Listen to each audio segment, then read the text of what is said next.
Olá, mais uma vez estamos aqui para falar um pouco da graça de Cristo, aquilo que vem a nos fazer crescer em uma fé pessoal, uma fé interior, uma fé que nos ajude a ter forças para vencer os medos, né, as dificuldades que começam dentro de nós mesmos, diante de situações futuras ou presentes.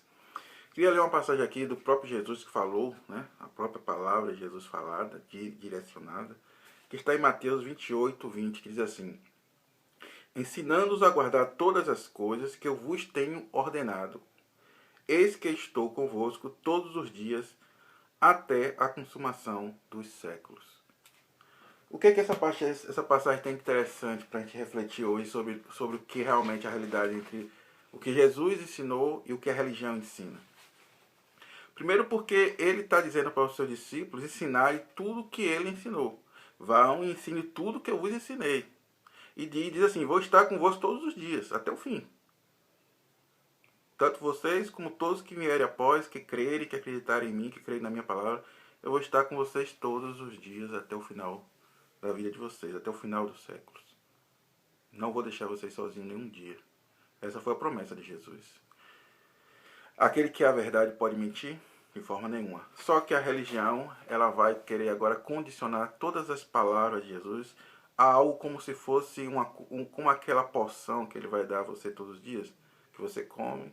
Aí no dia você tem que voltar de novo. Assim a religião trata as pessoas. Ela sempre quer manter você ali. Ela não quer deixar que você viva uma verdade absoluta. Porque se você crescer, se você entender que você não depende de homens, você não depende de lugares,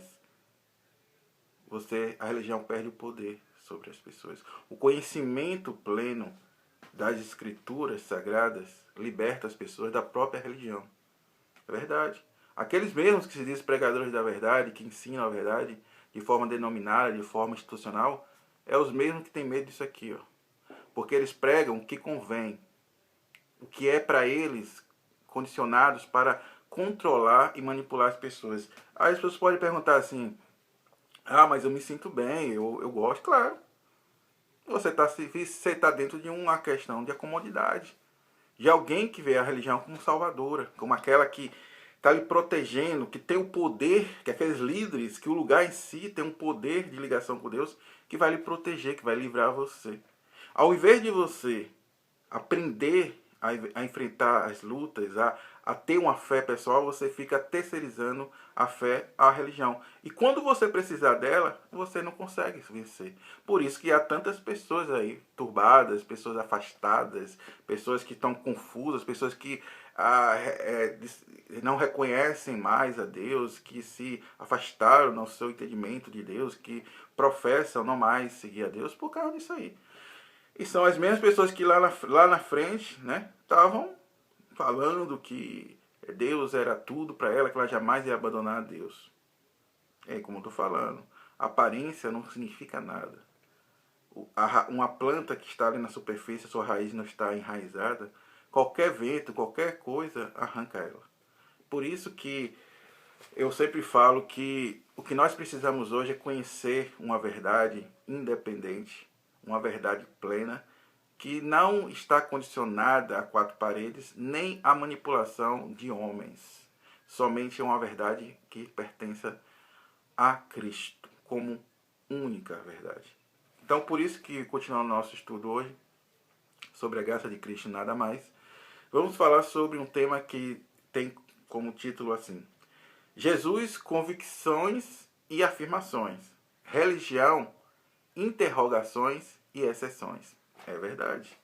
Por isso que quando as pessoas falam assim, há uns 20, eu posso falar assim, há uns 23 anos atrás, né, 23, 24 anos atrás, eu comecei a fazer parte de um grupo religioso denominado por causa da minha mãe. E ali eu acreditava naquilo, eu sempre acreditei realmente como uma verdade plena, como ali fosse o lugar, aqueles homens, tudo. Mas aí, um certo tempo, eu comecei a ler as escrituras mesmo, a estudar elas para entender. Porque eu tinha vontade de querer saber sobre a minha fé. Eu não queria que alguém ficasse me dizendo o tempo todo qual era a vontade de Deus. Eu queria entender, porque eu tinha uma responsabilidade de viver essa verdade em minha vida. E aí foi aí que eu descobri que a religião, ela é somente um circo que vai me entreter. aqueles que vão me dar uma porção diária para eu depender o tempo todo dele. É como se a salvação fosse algo que fosse dado a mim aos poucos para eu sempre depender da religião, onde nunca me ensinaram a crescer a tal ponto a não depender da religião. É como os pais. Os pais cuidam da criança, mas ele vai preparar a criança para ela crescer. E não depender dos pais, mas eles se tornarem independentes e ter a vida deles. É assim que também deve ser o evangelho. As pessoas não podem ser eternas crianças dentro de um lugar, falando coisas como se ainda parecesse aquelas crianças que ainda não sabem mamar, que parece que ainda não aprendeu a andar, não aprendeu a tomar decisões. E fica o tempo todo querendo que os líderes decidam por eles e digam para eles qual é a vontade de Deus, quando a própria pessoa não procura viver isso, nem descobrir, nem ter essa coragem de conhecer a Deus para isso. E aí quando vem as lutas, vem também as quedas, os fracassos, as derrotas. Né? Que eu falo, as derrotas não é questão da vida, não. É quando a pessoa... Você vê uma pessoa que um dia prega a paz de Deus, hoje está dizendo que não quer mais saber de Deus. Uma pessoa que estava ali dizendo, cantando músicas para Deus, agora não quer mais nem ouvir. Pessoas que negam a fé hoje, que dizem que Deus esqueceu ela, que ela não quer mais saber de Deus. Essas mesmas pessoas que um dia estavam ali dizendo que jamais iam abandonar Deus. Como eu sempre falo, o que é superficial não pode suster ninguém. Sem alicerce, nada prevalece. E é por isso que hoje, com esse tema Jesus, convicções e afirmações, religião, interrogações e exceções. E eu vou mostrar por quê. Primeiramente, Cristo é a verdade absoluta, pois não só fala a verdade, mas é a verdade. Jesus não é mais um homem que veio falando a uma verdade. Ele também é a própria verdade. Ele é a única verdade. Ele não é mais uma verdade. Ele é a verdade em si mesmo. Ele, a própria vida dele, a ação, a maneira de viver, o pensar dele, as ações, as atitudes, o comportamento, é uma doutrina. Jesus sempre fala isso. Jesus é a doutrina viva de Deus.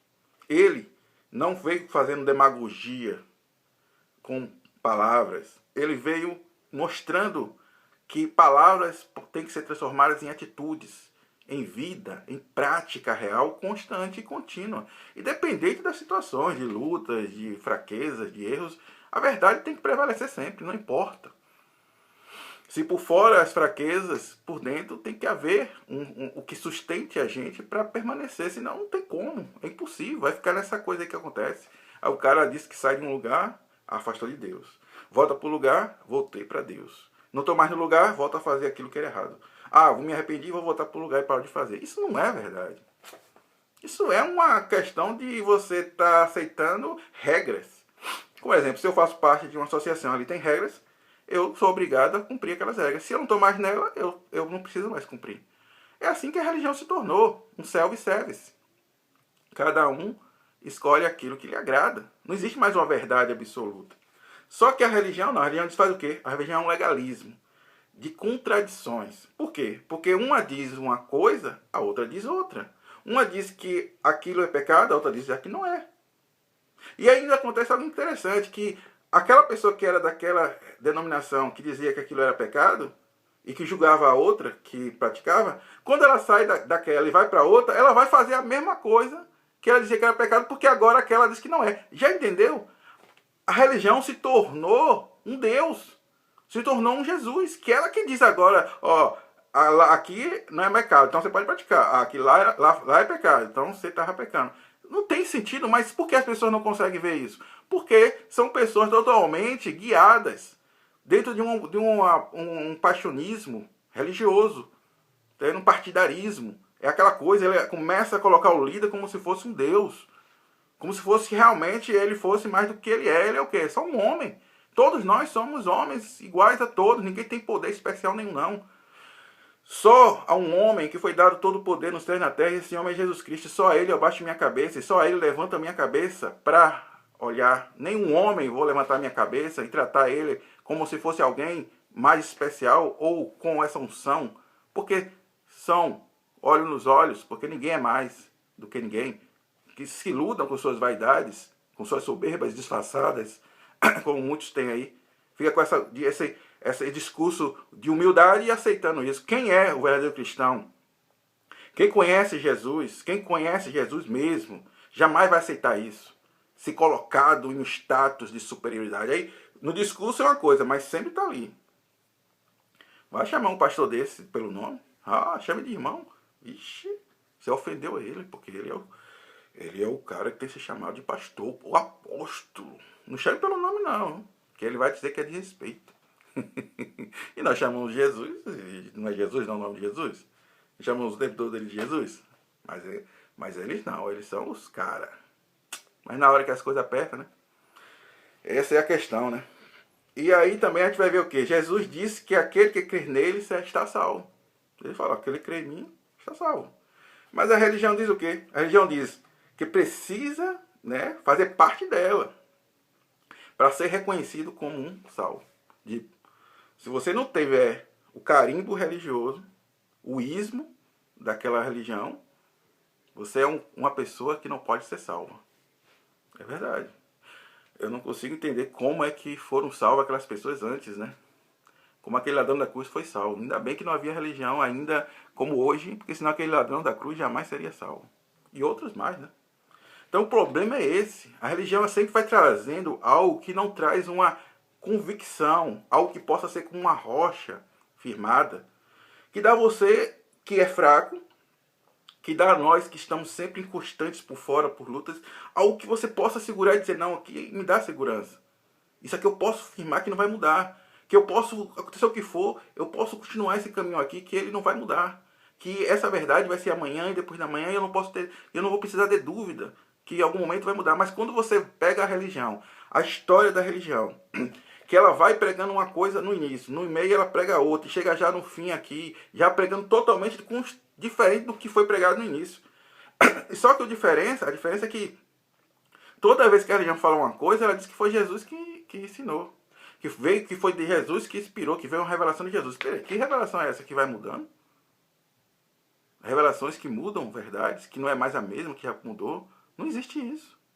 Por isso que eu falo que aí está o grande problema da religião. É que ela não consegue trazer nada que traga uma sustentabilidade permanente. Ela é inconstante. E por isso que gera nas pessoas também uma fé superficial, uma fé de fácil de ser derrubada, de ser eliminada. E por isso que as pessoas o tempo todo ficam. Aí para justificar isso ela criou o termo desviado. Que desviado?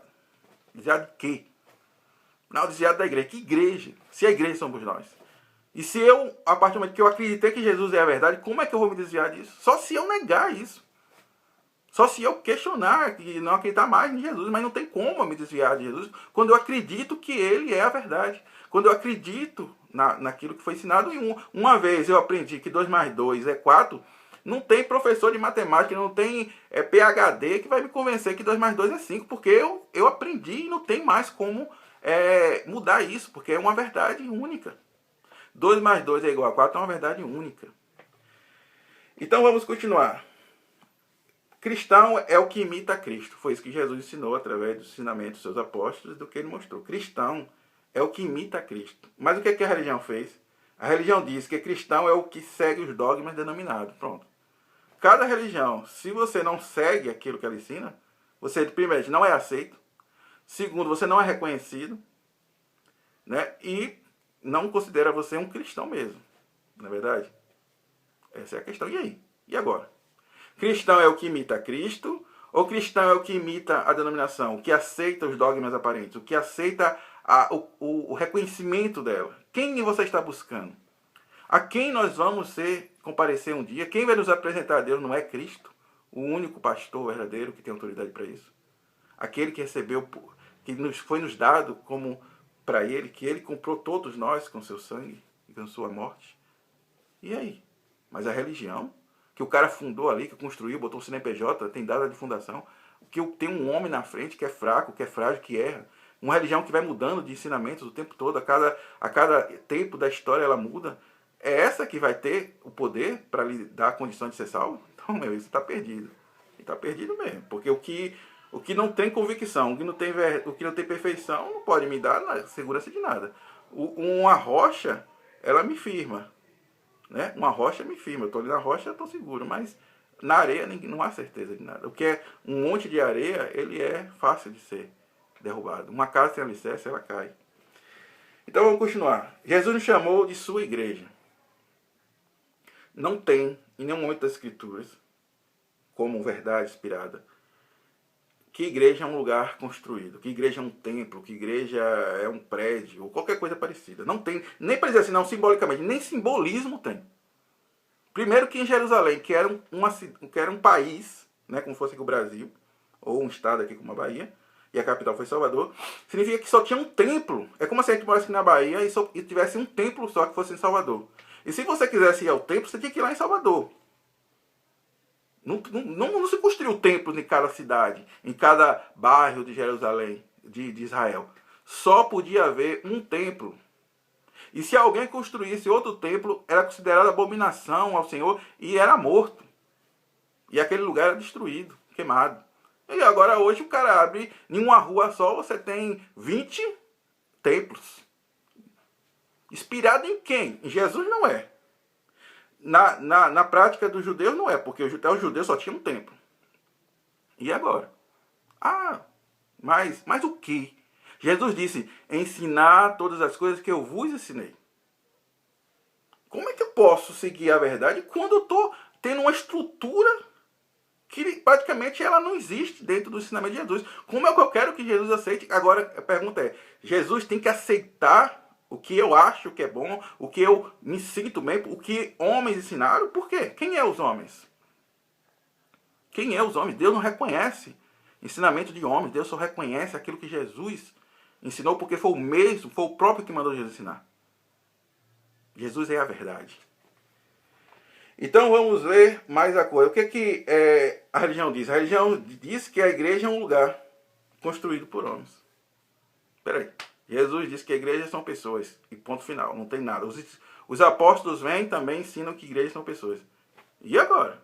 A religião vem e diz, não, a igreja é um lugar. Você tem que ir à igreja. Você tem que fazer parte da igreja.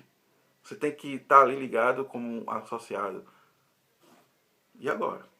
Ah, mas não, mas isso não tem problema. Não tem problema para as pessoas, para os que têm interesse nisso e para as que se conformam com isso. Mas e aí? E no final disso, tudo isso? Veja, se a verdade pode ser burlada, se a verdade pode ser... Então não é verdade. Então, para que então? Para que Jesus? Para que verdade? Para que Bíblia? Para que nada? Cada um faz o que quer e pense, e no final é a vontade de Deus. Esse é o problema. Você fala, ninguém vive para sempre. Saia dessa mentira chamada religião. Saia para que um dia, quando você fechar os olhos para esse mundo e abrir, estiver diante de Deus, porque em Romanos 14, 12 fala assim, pois cada um de nós dará conta de si mesmo a Deus. Não brinque com a verdade. Não deixe que o imediatismo seja maior do que a eternidade. E quando você encarar Jesus, não venha com a desculpa dizendo que foi o pastor que me ensinou, foi a religião. Não tem essa desculpa não. Não venha dar uma de Adão. Não, foi a mulher que tu me deste. Não venha dar uma de Eva. Não, foi a serpente. Não venha com essa história de quem enganou, porque todo mundo passa a ser culpado quando aceita aquilo que não procura conhecer dentro de um contexto. Então vamos lá. A nova aliança nos fez templo de Deus.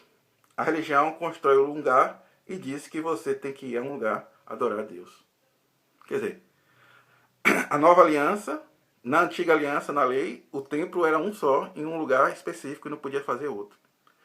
Na nova aliança, Jesus transforma cada um daqueles que crer nele, que se arrepende, em templo de Deus, que agora recebe o Espírito Santo de forma permanente, não turística, permanente. Permanente. Só se você negar. Ah, mas se eu pecando? Sim. Davi pecou, lá na antiga aliança. Ele fez tudo aquilo, mas foi que ele, na oração ele fala o que para Deus? Senhor, não retire de mim o teu Espírito. Se lá na antiga aliança, ele com tudo aquilo que fez, o Espírito de Deus ainda estava na vida dele, porque estava para fazer ele se arrepender, quanto mais hoje que foi nos dado pela fé e pelo arrependimento, e para que fossemos conduzidos. O Espírito não está em nós porque somos santos, o Espírito está em nós para nos santificar e nos ensinar. É como um guia que está nos alertando, que está nos mostrando, é uma luz em nosso espírito. Então por isso que não fica essa coisa que eu peco, o Espírito sai, o Espírito vem. O Espírito vai sair da sua vida um dia se você renunciar à fé. Se você começar a seguir somente erros. Aquilo que é mentiras doutrinárias. Não estou falando nem de questão de prática de vida, não. Estou falando de questão de ensinamentos que é abomináveis a Deus, que são doutrinas de homens. Então, falando novamente, Jesus disse que não existe mais um lugar estabelecido para adorar. A religião diz que existe um lugar para adorar. Não, você tem que ir à casa de Deus.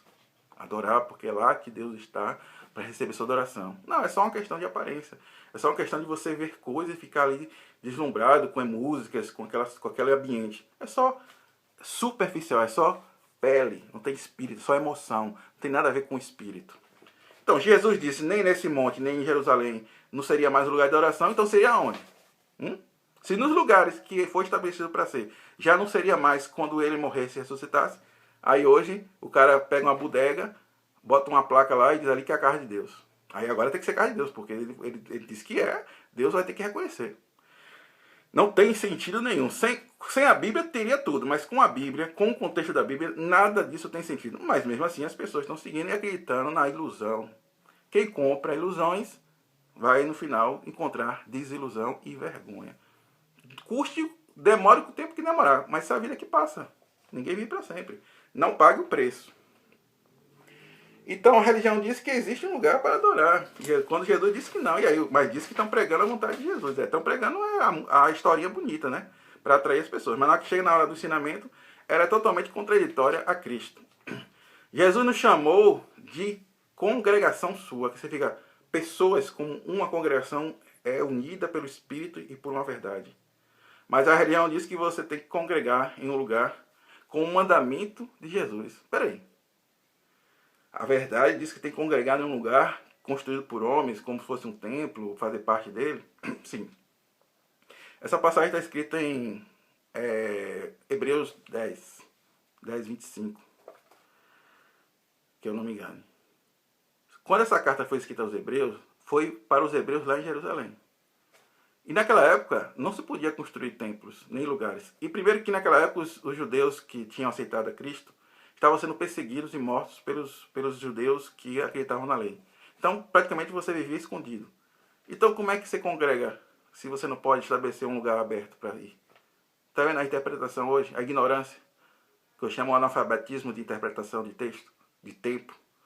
Essa carta foi escrita num tempo que não havia lugares construídos, não havia lugares chamados de igreja. E esses cristãos não tinham nem como, nem eles mesmos se reunirem abertamente porque estavam sendo perseguidos. Então como é que você vai dizer que congregar aqui nesse sentido seria... Congregar não, ele fala congregação, mas o pessoal bota congregar, é congregação.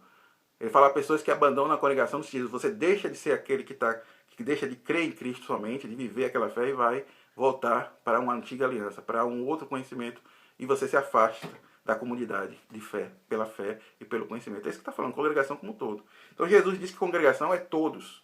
Não importa o lugar, não importa a distância. Se você crer nele, se você vive pela verdade única dele, você é essa congregação aos olhos dele. Porque nós não conseguimos ver todos do mundo juntos, mas Deus pode. E Deus vê. E Jesus também. Não vamos ver o evangelho dos homens na horizontal. Vamos ver o evangelho de Deus como Deus vê e não como os homens veem. Essa é a verdade. Outra coisa mais interessante. Jesus disse que aquele que se arrepender e crer nele será salvo. Mas o que a religião diz? A religião diz que você tem que obedecer os dogmas dela aparente para ser salvo. Você pode seguir todas as virtudes de Jesus. Você pode ter todo o caráter de Jesus, as ações de Jesus. Mas se você não guardar aquele dia que aquela religião diz, opa, você está desobedecendo a Deus. Você não vai ser salvo, não. Se você não der o dízimo, não, você está em pecado. Se você não fizer parte da instituição, opa, você não é reconhecido. Você está vendo a diferença? Jesus chamou para ele a responsabilidade. Diz, ó, aquele que crê em mim e se arrepender, como aquele ladrão na cruz, estará comigo no paraíso, será salvo. E acabou, ponto final, não tem mais conversa, eu sou o Salvador. A religião diz, opa, vamos monopolizar isso aí. Vamos burocratizar isso aí, vamos trazer umas burocracias aí, vamos encher de várias coisas aí, ó. Você tem que fazer isso, tem que fazer isso. Agora sim, agora você vai ser salvo por Jesus. Só um minuto de silêncio, né, para isso aí. Porque às vezes quando você observa todas as coisas, você diz, pô, é loucura isso. E você pensar que tudo isso tem prevalecido e vai prevalecer na vida da maioria. Então Jesus ensinou que a obra de Deus são pessoas. Mas a religião diz que a obra é um lugar construído. Aí você vai sacrificar o seu dinheiro, o seu tempo para um lugar. Quando Jesus sacrificou a sua vida, sacrificou o seu tempo por pessoas. E aí agora você tem que sacrificar a sua vida, o seu tempo para construir um lugar. E você chama aquele lugar de obra de Deus. E quando Jesus diz que a obra de Deus são as pessoas, que o dinheiro que você tem que dividir é com o seu irmão. O dinheiro que você tem que dar para comprar algo é para o seu irmão, para a necessidade do seu irmão. Não para um lugar construído por homens, para eles depois serem o dono e crescerem e enriquecerem em cima daquilo ali.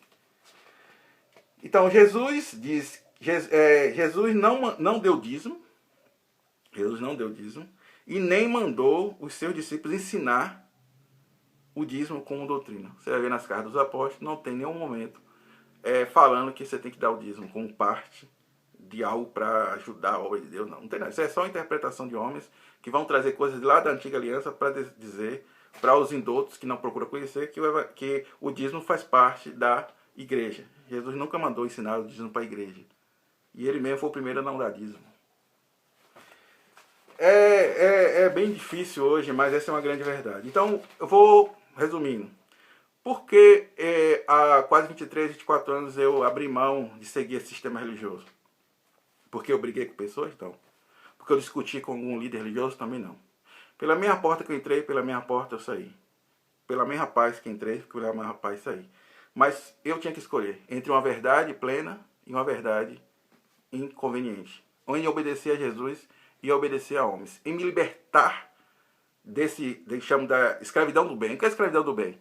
É aquela que você aceita ser escravo porque você não tem condições de querer viver uma vida sozinho. Quando eu falo sozinho é sem essa dependência religiosa, mas com Cristo, é claro. E se você não consegue viver sozinho, então você é um eterno escravo. Porque foi isso que um libertador de escravos falou uma vez. Que tinha libertado 1000 escravos. Não libertou mais porque eles não acreditavam ser escravos.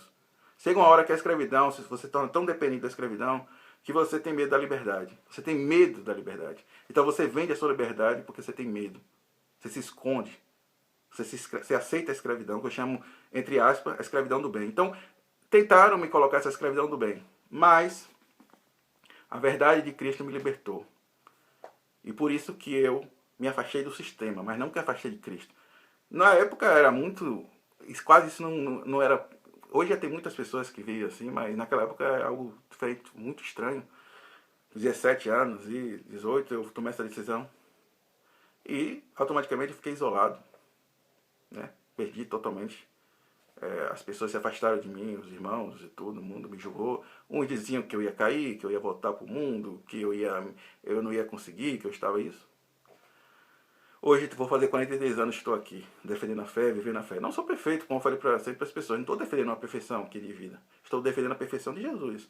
E defendo sim uma doutrina de Cristo e vivo por ela. E me esforço a cada dia para viver ela. Na minha vida e praticar. E na minha consciência a verdade é a verdade. Eu posso cometer o erro, mas a verdade está aqui e eu vou ter que voltar para ela. Eu não vou me permanecer no erro porque a minha consciência não me deixa. A verdade é uma luz que me ilumina em momentos de trevas, em momentos que eu possa fraquejar, a verdade é que me guia. Então, eu estou aqui, estou em pé. Porque eu sou bom? Porque eu sou forte? Não, porque eu creio e aprendi a viver uma fé onde eu fui sendo alicerçado em Cristo. Onde Jesus é uma rocha em mim. Onde a minha fé é interior, não é aparente, não é exterior. Eu não preciso de rituais. Eu não preciso de ficar ouvindo as mesmas mensagens para acreditar. A minha fé não é fogo de palha. A minha fé é convicta. Eu posso ser fraco, eu posso errar, eu posso falhar. Mas é a fé que me sustenta, é a fé que me levanta, é a fé que me mantém firme, é a fé que me conduz e é a fé que não me deixa parar. Por isso que eu também não me calo. Não tenho medo de ninguém. Qualquer líder religioso, estou pronto para debater o que você quiser. Você sabe que você está errado. Você sabe. Você sabe, eu sou uma testemunha viva de que é possível viver uma fé fora do sistema. E eu vivo há mais de 24 anos. Estou aqui. E amo a Bíblia, amo a verdade, defendo ela, não justifico o pecado, defendo a Cristo e creio em Deus. Então, e agora? Vamos dizer que eu sou errado por quê? Eu me pareço com Jesus ou me pareço com vocês? Ou com a denominação de alguns? Eu não sigo o ismo de nenhuma religião. Eu sigo Cristo e vou viver até o fim. Estou pronto. Estou pronto para ir com Ele até o fim. Não porque eu sou forte, mas porque Ele está em mim. Porque a promessa dele é que estaria comigo todos os dias até o fim. E eu conheci um Jesus que está sempre na beira do caminho para encontrar os necessitados e os aflitos. Um Jesus que ia até as pessoas. Um Jesus que não busca das suas ovelhas banquetes para estar lá com elas. que não pediu dinheiro dos necessitados, prometendo que ele iam receber mais, que não tirou da boca do faminto. Um Jesus que tocou o leproso. Um Jesus que foi comer na casa do pior pecador de uma cidade.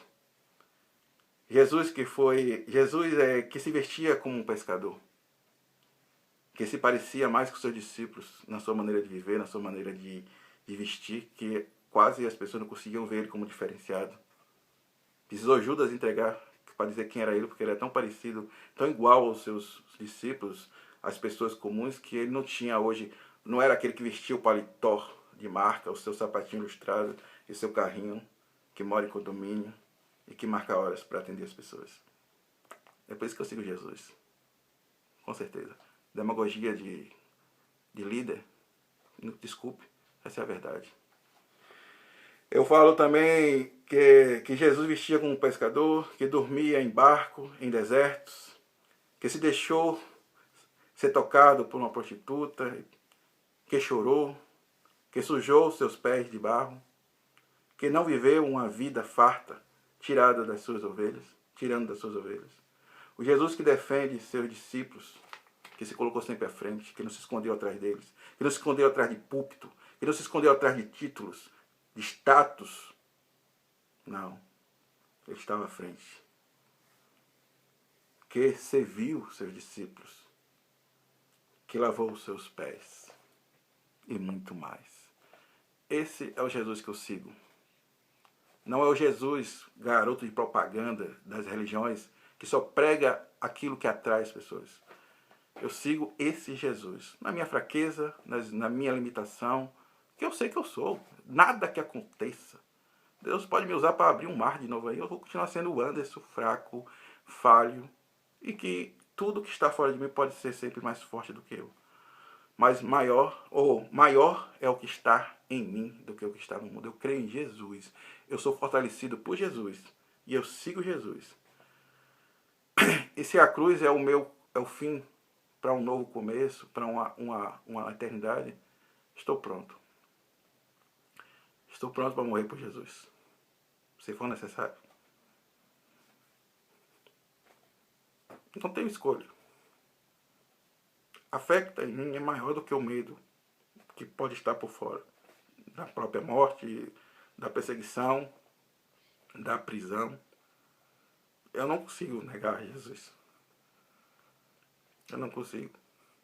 Por isso que prefiro morrer por ele do que viver um pouco dessa vida sabendo que eu neguei.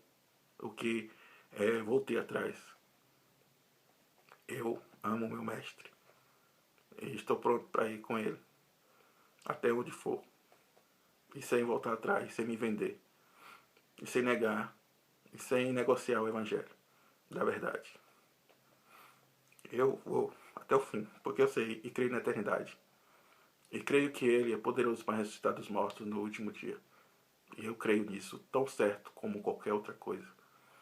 Mais do que o que eu vejo, mais do que o que eu posso tocar. Eu creio na vida eterna. Por isso não temo a morte, nem aqueles que podem amar a minha morte, ou aqueles que me odeiam. Vou até o fim, por isso que não posso me calar. Por mais que eu quisesse, a verdade não consigo guardar. E vou até o fim. A paz do Senhor para todos. Que Deus abençoe vocês. Despertem, porque cada dia se aproximamos da grande dia da redenção. Não jogue fora o que foi dado a você de graça. A religião quer que você pague um preço, mas Jesus já pagou o seu preço. Só creia e viva por isso. A paz do Senhor para todos. Amém.